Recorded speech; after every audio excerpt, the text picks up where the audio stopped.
onda, mis medicoblastos? Qué gusto volverlos a ver. El día de hoy vamos a hablar sobre el tema de transporte del potasio. El primer subtema es balance global del potasio. El segundo subtema es transporte general del potasio. El tercer subtema es transporte molecular del potasio. Y el cuarto subtema es regulación de la excreción de potasio. Sin nada más que decir entonces, comencemos. Entonces comencemos con el balance global del potasio. ¿Se acuerdan que el sodio era el principal catión extracelular?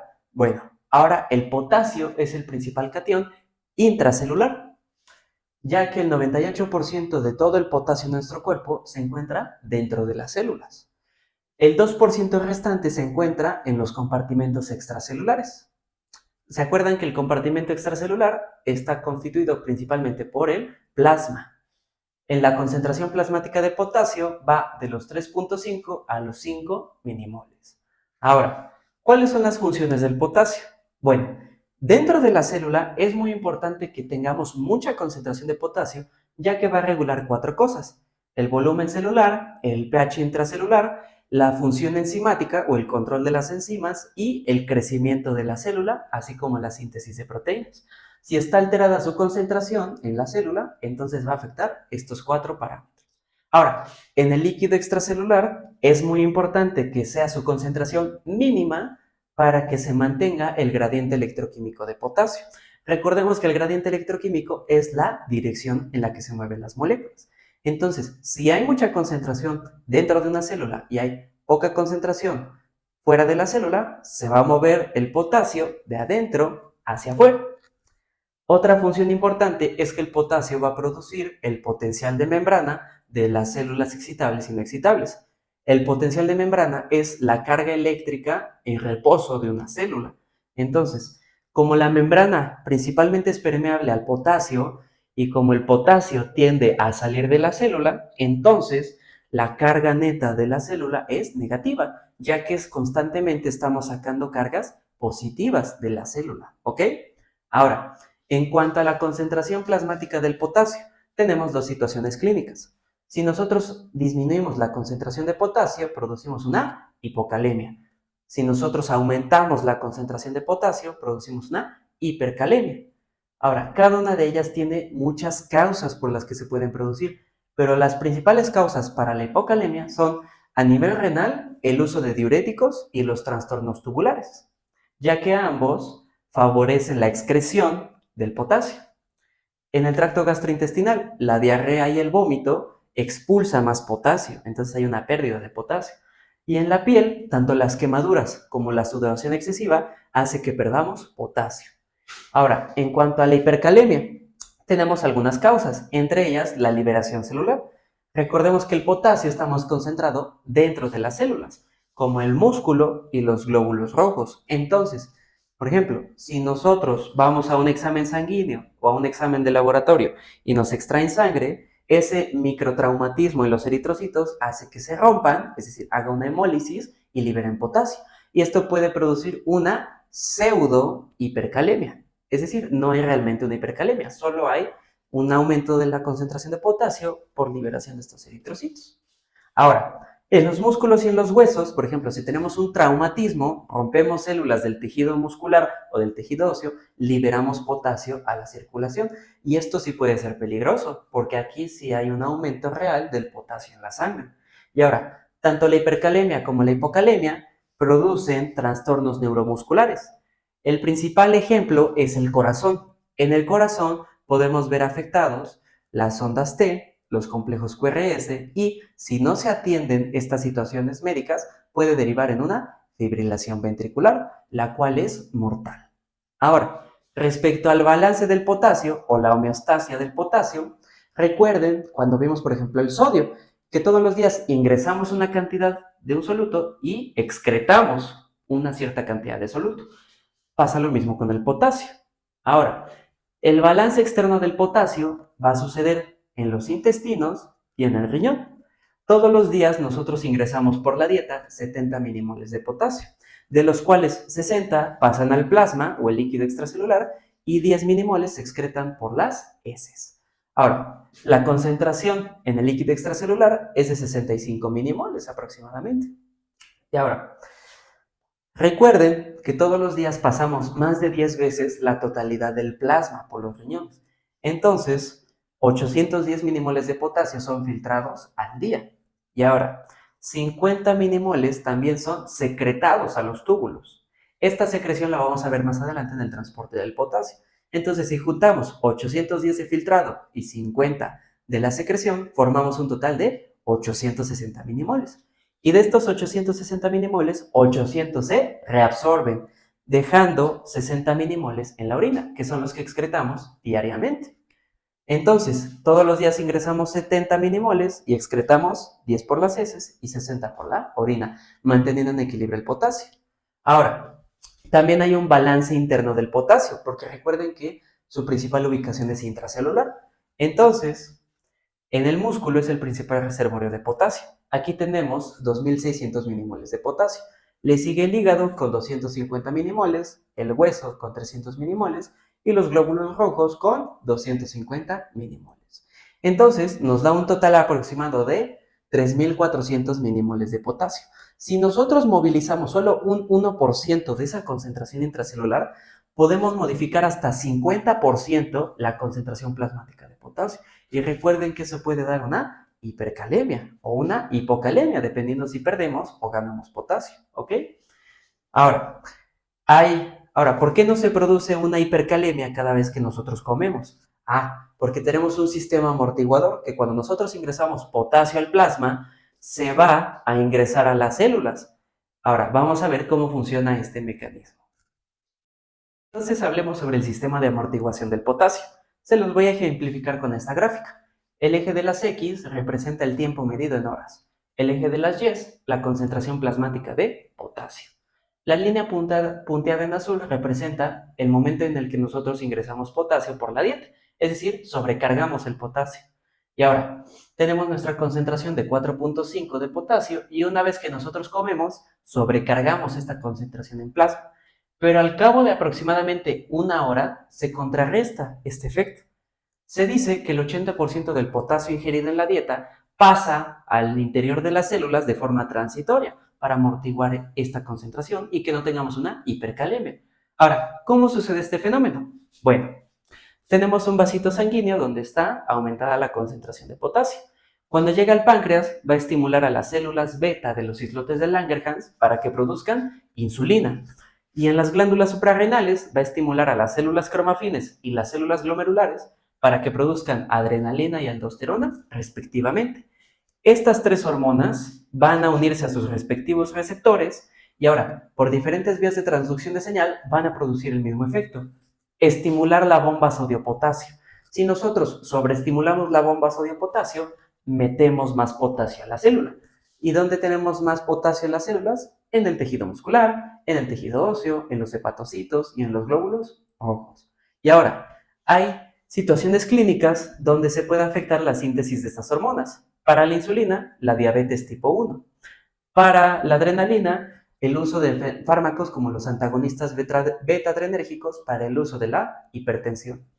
Y ahora, el hipoaldosteronismo. Estas tres situaciones clínicas van a reducir el sistema amortiguador del potasio y entonces los pacientes que tengan estas situaciones clínicas son más predispuestos a sufrir de una hipercalemia. Ahora, vamos a ver cómo influye el pH en el potasio plasmático. Muy bien, entonces veamos cómo el pH influye sobre la concentración plasmática de potasio. Supongamos que tenemos una acidosis extracelular. La disminución del pH y el aumento de los hidrogeniones en la sangre va a producir varios efectos dentro de la célula. El primer efecto es que la disminución del pH va a inhibir el intercambiador de sodio-hidrógeno y el cotransportador de sodio-bicarbonato. Y esto tiene una función de protección, porque al inhibir el egreso de hidrógeno, evitamos que se acidifique más la sangre. Y si nosotros evitamos el ingreso de bicarbonato a la célula, entonces evitamos que el componente alcalino se salga de la sangre y se acidifique más la sangre. Ahora, el segundo efecto es que el aumento de los hidrogeniones en la sangre van a difundir a la célula y entonces va a aumentar la concentración intracelular de hidrógeno. Este hidrógeno va a desplazar al potasio que está unido a ciertas proteínas y esto va a producir que salga potasio de la célula. Asimismo, la elevación de la concentración de hidrógeno dentro de la célula va a inhibir al cotransportador de sodio, potasio, cloro, el NKCC2. Y esto va a evitar que ingrese sodio a la célula. Por lo tanto, va a disminuir la concentración intracelular de sodio. Y si inhibe esta concentración de sodio, entonces la bomba sodio-potasio ya no va a tener un sustrato para que pueda funcionar. Por lo tanto, si no hay sodio adentro, no puede funcionar la bomba y el potasio se queda afuera. Entonces, el desplazamiento del potasio hacia afuera y la inactivación de la bomba sodio-potasio aumenta la concentración plasmática de potasio. Por lo tanto, una acidosis nos genera una hipercalemia. Ahora, ¿qué pasaría si fuera lo contrario? Una alcalosis. Bueno, se producirían los fenómenos contrarios a lo que acabamos de describir y por lo tanto la alcalosis produciría una hipocalemia. Entonces recuerden, acidosis, hipercalemia, alcalosis, hipocalemia. ¿Ok? Bueno, ahora vamos con el transporte general del potasio. Bien, respecto al transporte del potasio, podemos clasificarlo en dos, debido a que, a diferencia de otros iones o solutos, el potasio sufre filtración, reabsorción y secreción, ¿ok? A lo largo de la nefrona. Entonces, supongamos que tenemos el transporte de potasio en una dieta baja en potasio. Filtramos y el 80% del potasio se reabsorbe en el túbulo contorneado proximal. Seguimos avanzando y en la rama ascendente gruesa reabsorbemos otro 10%. Llegamos al túbulo colector inicial y el túbulo colector cortical y reabsorbemos otro 2%. Y finalmente, en el conducto colector medular reabsorbemos un 6%. Sumando estos porcentajes, reabsorbemos el 98% del potasio, dejando en la orina 2% del filtrado. Ahora, ¿qué pasa si tenemos una dieta normal o alta en potasio? Veamos. Se filtra y el 80% se reabsorbe en el túbulo proximal. Y ahora, en la rama ascendente gruesa se reabsorbe el 10%. Entonces, ojo con eso, porque esto y esto es lo mismo en una dieta normal, baja o alta en potasio. Y ahora, donde va a cambiar la cosa, y pongan atención aquí porque es importante, es en el túbulo colector inicial y el túbulo colector cortical en la dieta alta en potasio, porque aquí ya no vamos a reabsorber, aquí vamos a secretar potasio. Podemos secretar desde un 20 hasta un 180% de potasio. Entonces, este segmento de la nefrona se conoce como sistema secretor distal de potasio. Ojo, porque ese dato es muy importante y lo vamos a ocupar en el resto del video. Finalmente, en el conducto colector medular se reabsorbe del 20 al 40% del potasio, dejando en la orina una concentración del 10 a 150% de la carga filtrada. Estos valores van a depender de qué tanto potasio ingresemos en la dieta. Ahora, vamos a ver algo importante respecto al transporte de potasio que se llama atrapamiento o reciclaje de potasio. Entonces, el atrapamiento de potasio es un mecanismo en el cual el riñón atrapa y concentra el potasio en el intersticio medular. Tenemos aquí una nefrona yuxtamedular y recuerden que este tipo de nefronas tienen sus asas y sus túbulos en lo más profundo del riñón, hasta la médula interna. Y ahora, este atrapamiento de potasio tiene tres pasos. El primero es que como está tan concentrado el potasio en el intersticio, se secreta a la luz de la rama descendente fina. Y una vez que llega a la rama ascendente fina y gruesa, se reabsorbe otra vez al intersticio. Y ahora, entre la secreción y la reabsorción, quien predomina es la reabsorción, es decir, es más la reabsorción que la secreción. Y el último paso es una reabsorción, pero ahora por el conducto colector medular. Y ahora, ustedes dirán, ¿qué caso tiene hacer esto? ¿No sería obsoleto reabsorber todo esto para que cuando llegue a la rama descendente fina se secrete otra vez? Pues no. Déjenme decirles que esto del atrapamiento de potasio aumenta la excreción máxima de potasio cuando aumenta la ingesta. ¿Y ahora cómo sucede esto? Bueno, como nosotros estamos reciclando todo el potasio y lo concentramos en la médula, el sistema secretor distal de potasio, ¿se acuerdan? Que era el túbulo colector inicial y el túbulo colector cortical, tienen más sustrato para depositarlo en la luz y con esto aumentamos su excreción. Entonces este sistema ayuda cuando tenemos un aumento del potasio. Ahora, vamos a ver el transporte a nivel molecular del potasio. Muy bien, entonces el transporte a nivel molecular comienza en el túbulo proximal. El movimiento es a través de la vía paracelular por dos mecanismos. Por arrastre por solvente, es decir, que mueve el agua, el potasio, y como disminuye la concentración de agua en el túbulo, aumenta la concentración de potasio. Y esta difusión se conoce como electrodifusión. Entonces puede ser por arrastre o por electrodifusión. Y ahora, el potasio se concentra en el intersticio, pero va a ser reabsorbido, o más bien va a ser secretado al citoplasma de la célula por la bomba sodio-potasio. Recordemos que la bomba sodio-potasio mete potasio y saca sodio. Y ahora, el potasio que está en el citoplasma sale otra vez al intersticio por medio de un canal de potasio llamado RONC, que significa canal de potasio rectificador de entrada, y por un cotransportador de potasio-cloro, abreviado KCC. Ahora, vamos a ver el transporte en la rama ascendente gruesa.